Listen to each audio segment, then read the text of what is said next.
Okay, good morning students. Today we are going to study about the member functions. In last lecture we studied how to make a class in C++ and how to define the functions of a class. Functions of a class are called methods और member functions भी उन्हें हम कहते हैं. किसी class के functions क्या होते हैं? Class की working को define करते हैं. वो class क्या क्या कर सकती है, जैसे हमने car class के बारे में पढ़ा था. Car can press brakes, accelerate the speed. ये कार के फंक्शंस हैं. तो फंक्शंस किसी भी क्लास के वर्किंग को डिफाइन करती है. तो जो मेंबर फंक्शंस होते हैं वो दो टाइप से डिफाइन हो सकते हैं in a class. There are two ways, inside class definition and outside class definition. जो कल हमने किया था वो था inside class definition. हमने क्लास के अंदर एक फंक्शन डिफाइन किया था. डिफाइन मतलब उसका प्रोटोटाइप भी लिखा और उसके अंदर क्या वर्किंग होगी वो भी लिखी, डेफिनेशन जो होती है. There is another way of outside class definition. हम दो तरीके से क्लास को के फंक्शंस को डिफाइन कर सकते हैं. इनसाइड क्लास डेफिनेशन जो कल हमने प्रोग्राम किया था उसमें हमने क्लास बनाई थी और क्लास के अंदर पब्लिक फंक्शन एक प्रिंट नेम नाम से बनाया था. तो the print name function is an inside function जिसको हमने डिफाइन भी यहीं पे किया है. क्लास के अंदर अगर एक से ज्यादा, जैसे यहाँ पे 10 फंक्शंस हो सकते हैं, मल्टीपल फंक्शंस हो सकते हैं, तो जितने भी फंक्शंस इस क्लास के अंदर हैं वो उसके अंदर ही डिफाइन भी हो गए हैं. उनकी वर्किंग यहाँ पे एक लाइन, ऐसा जरूरी नहीं कि एक लाइन होगी. मैं 10 वेरिएबल्स का एवरेज या फिर 10 वेरिएबल्स में से ग्रेटेस्ट कौन सा, ऐसा कोई फंक्शन बनाऊंगी तो बहुत सारी लाइन ऑफ कोड उस फंक्शन के अंदर होगा. तो एक क्लास में बहुत सारे फंक्शंस हो सकते हैं और उन फंक्शंस को हम क्लास के अंदर ही डिफाइन कर सकते हैं और फिर हम उस फंक्शन का ऑब्जेक्ट मेन में बना के ऑब्जेक्ट के थ्रू उस फंक्शन को कॉल कर रहे हैं. This is inside class definition. Now what is outside class definition. ठीक है, हम क्लास का आउटसाइड क्लास डेफिनेशन में what we do, we declare the function inside the class. हम क्लास का फंक्शन, तो क्योंकि हमें बताने की इस क्लास का मेंबर है, ऐसा नहीं है कि हम बाहर ही डिफाइन करेंगे तो वो क्लास का मेंबर कैसे रहेगा. तो डिक्लेयर मतलब प्रोटोटाइप. ठीक है, प्रोटोटाइप हम क्लास के अंदर लिखते हैं, जैसे कि आपने सी में भी किया होगा. मेन से ऊपर हम प्रोटोटाइप बताते हैं और मेन के नीचे फिर फंक्शन को डिफाइन कर सकते हैं. Similarly, we declare the function inside the class, but we define it outside. आपका क्लास का कोड लेंदी ना हो जाए या फिर और भी कई रीजंस होते हैं जो हम आगे पढ़ेंगे क्यों हम क्लास आउटसाइड भी डिफाइन करते हैं. तो हम आउटसाइड डिफाइन कर सकते हैं but we have to declare it inside to tell the compiler that this function is a part of this class. ये इस क्लास का मेंबर फंक्शन है तो उसके अंदर प्रोटोटाइप तो हमें देना पड़ेगा. To define a member function outside the class definition, we have to use the scope resolution operator. दो कोलन, एक कोलन साइन होता है कोलन, तो डबल कोलन का यूज जिसको हम कहते हैं स्कोप रेजोल्यूशन ऑपरेटर, हम क्लास के नेम के साथ यूज करते हैं. The syntax is return type. अभी रिटर्न टाइप किसका होगा, क्लास का तो रिटर्न टाइप नहीं होता है, फंक्शन का रिटर्न टाइप. जो फंक्शन हम क्लास के अंदर डिफाइन करेंगे उसको क्लास के डिक्लेयर करेंगे उसको क्लास के बाहर कैसे डिफाइन करते हैं, return type, class name, scope resolution operator, function name. Okay, तो let us do with an example. कल हमने जो क्लास बनाई थी, क्लास में हमने क्लास के अंदर फंक्शन को डिफाइन किया था. यहाँ पे क्या है, एक फंक्शन, एक क्लास है BCA, इसके अंदर हमने void print name नाम का एक फंक्शन बनाया था, उसको अंदर ही डिफाइन किया था, फिर उसको हमने मेन में यूज किया था. Today we are going to define this function outside. तो उसके लिए हमें यहाँ पे फंक्शन को डिफाइन करने की जरूरत तो नहीं है लेकिन उसका प्रोटोटाइप देना जरूरी है. ये this is called prototype. Return type, function का नेम एंड पैरेंथेसिस, इसके अंदर पैरामीटर्स भी हो सकते हैं अगर फंक्शन को चाहिए तो. This is called prototype of a function. तो हमको ये फंक्शन प्रोटोटाइप लिखना जरूरी है बिकॉज होता क्या है, when we the compiler is going to compile this class, उस क्लास को पढ़ेगा तो उसको पता होना चाहिए कि ये फंक्शन इस क्लास का मेंबर है. Now after this class definition, ये क्लास यहाँ पे खत्म हो गई सेमीकोलन के साथ. अब यहाँ पे हम उस फंक्शन को बनाएंगे तो the syntax is going to be return type. Function का जो रिटर्न टाइप है void class name is BCA, scope resolution operator is colon colon. This is called scope resolution operator. तो वो हमें बता दे रहा है यहाँ पे IDE है इसलिए, वरना आप क्या करेंगे, फंक्शन का नाम दैट इज प्रिंट नेम, जो फंक्शन हमने क्लास के अंदर डिफाइन किया था, आई शुड नॉट से डिफाइन, हमने डिक्लेयर किया था, उसको हम यहाँ पे डिफाइन कर सकते हैं. अब उसका कोड यहाँ पे कितने भी लाइंस में यहाँ पे लिख सकती हूँ। तो फॉर एग्जाम्पल यहाँ पे मैं लिख देती हूँ सी आउट, जो हमने उसके अंदर डिफाइन किया था वही यहाँ पे लिख सकते हैं, द स्टूडेंट नेम इज, जो हमारा फंक्शन वेरिएबल है वो है studname। तो हमारे ये जो फंक्शन है यहाँ पे देखो, ये void bca print name, हमने क्लास के अंदर उसको बताया कि क्लास का मेंबर है, लेकिन उसको हमने डिफाइन बाहर किया है। We have defined the function outside the class. This is called outside member function declaration outside the class. Let us run this program. It will work same, जैसे कि कल वो काम कर रहा था वो बिल्कुल as it is काम करेगा। कल अगर वो अंदर डिफाइन था कल, तो वो बिल्कुल प्रिंट कर रहा था उसके नेम को, स्टूडेंट के नेम को। आज वो बाहर डिफाइंड है तो वो बिल्कुल फाइनली काम कर रहा है। ठीक है, तो जो हमने वेरिएबल में नेम डाला था ऑब्जेक्ट के थ्रू, वो इस फंक्शन में यहाँ पे चला गया।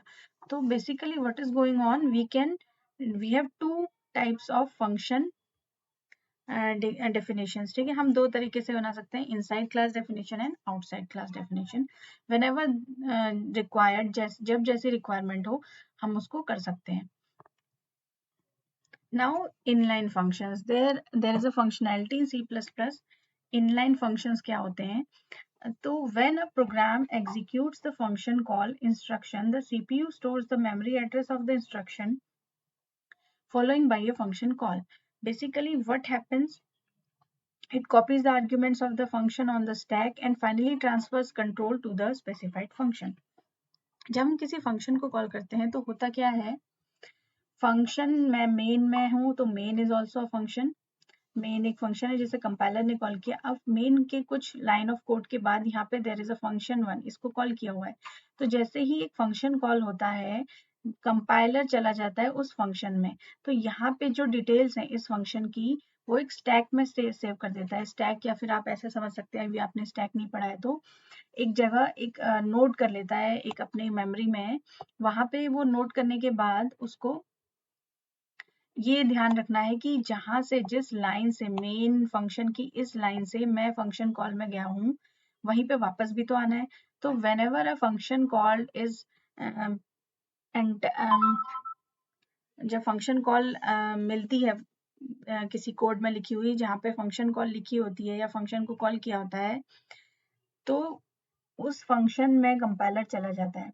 अब वो फंक्शन में एक लाइन, दो लाइन, तीन लाइन के बाद अनदर फंक्शन कॉल, यहाँ पे फंक्शन टू कॉल किया हुआ है, तो कंपाइलर फिर से उस फंक्शन को रन करने के लिए चल जाएगा। यहाँ पे मैंने लिखा सम ऑफ टू नंबर्स, तो कंपाइलर फिर वहां चला गया, तो उसने फिर अपने किसी मेमोरी में नोट कर लिया कि मैं फंक्शन वन की लाइन नंबर इससे फंक्शन टू में गया था। अब कंपाइलर यहाँ पे आया फंक्शन टू में, और ये पूरा फंक्शन क्योंकि कॉल हुआ था, तो पूरा फंक्शन रन होने के बाद जब ये फंक्शन खत्म होगा, तो again the compiler have to return here, वो यहीं पे वापस आएगा जहां से, जिस लाइन से कॉल हुआ था। तो उसे ये कैसे पता चलेगा, यहाँ पे उसे पता चलेगा कि मैं इस लाइन से, तो पहले तो जो लिखेगा कंपाइलर, नोट करेगा, वो इस सीक्वेंस में होगा कि यहाँ से यहाँ गए, यहाँ से यहाँ गए। उसके बाद जब वापस आता है, जो फंक्शन कॉल रिटर्न होती है, तो वो इस सीक्वेंस में वापस आएगा, अपोजिट सीक्वेंस में। यहाँ से वो गया था, तो जब ये फंक्शन कॉल एंड होगी तो पहले ये वाली लाइन में वो वापस आएगा। फिर जब ये फंक्शन की बाकी की लाइंस एग्जीक्यूट हो जाएंगी, तो उसके बाद वो फंक्शन जब खत्म होगा तो वहां पे वापस आएगा फंक्शन वन जहाँ से कॉल हुआ था। उसके बाद वो मेन फंक्शन को पूरा एंड करने के बाद यहाँ पे हमारा compiler will and the programming. तो होता क्या है, बेसिकली जब हम फंक्शन कॉल में जा रहे हैं तो फंक्शन वन, फिर वहां से फंक्शन टू, तो जब रिटर्न आ रहे हैं तो रिवर्स ऑर्डर में आ रहे हैं। पहले इस फंक्शन में, फंक्शन टू से डायरेक्टली मेन में नहीं जा रहे हैं, हम फंक्शन टू की जहाँ पे कॉलिंग हुई थी वहां पे वापस आए। उसके बाद हम फंक्शन टू जहाँ से कॉल हुआ था फंक्शन वन, वहां पे वापस आए। तो this whole sequence should be recorded or should be noted by the compiler in a memory called stack या buffer, आप जहाँ भी इसे समझें कि मेमोरी में ये स्टोर करना पड़ता है। तो इतनी एक्स्ट्रा फंक्शनिंग एक कंपाइलर को करनी पड़ती है एट एवरी फंक्शन कॉल। जहाँ जब जब फंक्शन कॉल होता है, कंपाइलर को एक्स्ट्रा काम ये करना पड़ता है, ये उसका हेडेक है। सो व्हाट हैपेंस जब एक छोटा सा फंक्शन है, यहाँ पे तो ठीक है ये बड़ा सा फंक्शन है जिसमें बहुत सारा लाइन ऑफ कोड लिखा हुआ है, तो जब एक लाइन का 2 लाइन का कोड है उसको कॉल करने के लिए कंपाइलर को इतना हेडेक लेना पड़ता है। So what we do, we prefer the inline functions. उस केस में हम इनलाइन फंक्शंस का यूज करते हैं, क्योंकि the CPU executes the function code, stores the function return value in a predefined memory location या register, returns control to the calling function.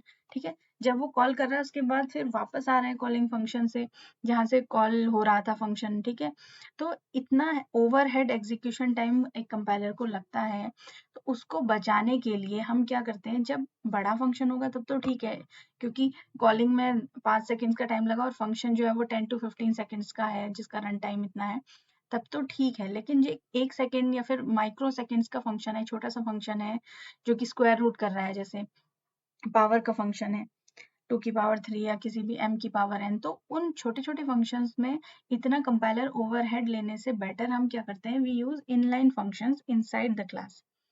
तो inline functions क्या होते हैं, बेसिकली जितने भी फंक्शन हम क्लास के अंदर डिफाइन करते हैं वो इनलाइन ही होते हैं, इम्प्लिसिटली इनलाइन होते हैं। तो इनलाइन उसको कंपाइलर बना देता है।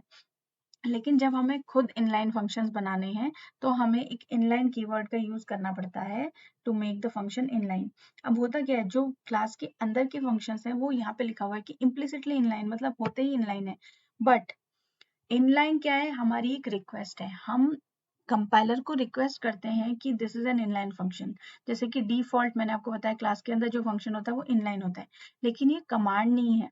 This is not a command to compiler, यानी कि अगर कंपाइल हमने एक ऐसा फंक्शन क्लास के अंदर, मैंने एक ऐसा फंक्शन बना दिया जो बहुत लेंदी है, जिसमें लूप है, जिसमें स्टैटिक वेरिएबल्स हैं, रिकर्जन भी है उसके अंदर, खुद को फंक्शन कॉल कर रहा है, फंक्शन का रिटर्न टाइप वर्ड नहीं है, इंटीजर है या कुछ ऐसा है जो पॉइंटर रिटर्न कर रहा है, या फिर कुछ ऐसी कैलकुलेशन के बाद वो रिटर्न कर रहा है, और फंक्शन में स्विच या गो टू स्टेटमेंट्स, तो ऐसा एक फंक्शन कंपाइलर से इनलाइन कभी नहीं बनाएगा। क्योंकि होता क्या है, what is an inline function, inline function का मतलब है कि जब भी ऑब्जेक्ट क्रिएट होगा क्लास का, तो फंक्शन के लिए कभी भी होता क्या है कि फंक्शन के लिए मेमोरी क्रिएट तब तक नहीं होती जब तक फंक्शन कॉल नहीं होता।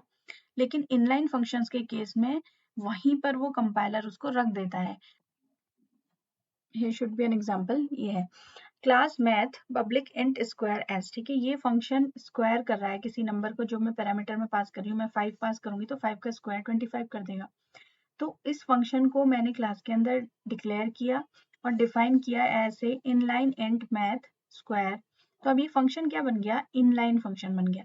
तो अब ये फंक्शन जिस जिस ऑब्जेक्ट में, जैसे ही क्लास मैथ का मैं ऑब्जेक्ट बनाऊंगी, तो जहां जहां पे ये फंक्शन कॉल हुआ होगा कंपाइलर ये पूरा फंक्शन उठा के वहां पे रख देगा।